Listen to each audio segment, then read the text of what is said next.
Hi, I'm Luann Weeks.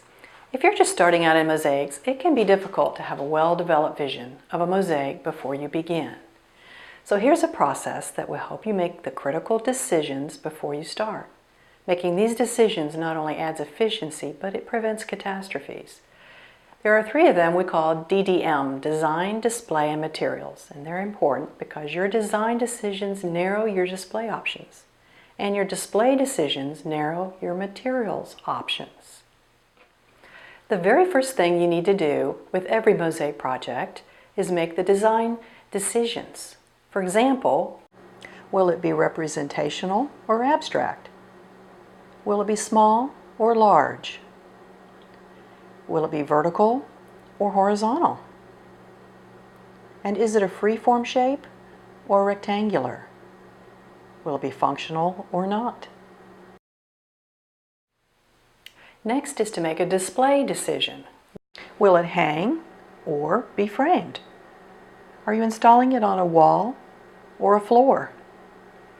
And will it sit in a display stand or be freestanding? Will it be displayed indoors or outdoors? Now these answers are crucial in the beginning because some backers need to have hanging kits installed first. And if your mosaic is to be installed in a floor, you have to use materials that can be walked on and are waterproof. If it is to be displayed outdoors, you will need to select materials that can withstand the environment. So display decisions need to happen early. And finally, having made the design and display decisions, you have narrowed the possibilities to an extent for materials. Materials include the backer, adhesives, and tessera. And you want to consider the aesthetics of the material options that you have. For example, if your design calls for highly saturated colors, you probably want to consider ceramics and stained glass rather than stone.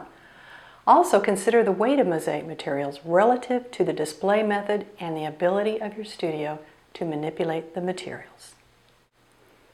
So don't forget, every mosaic starts with DDM, Design, Display, Materials. And as always, if you still have questions, please chat with me at I-C-Mosaics.com.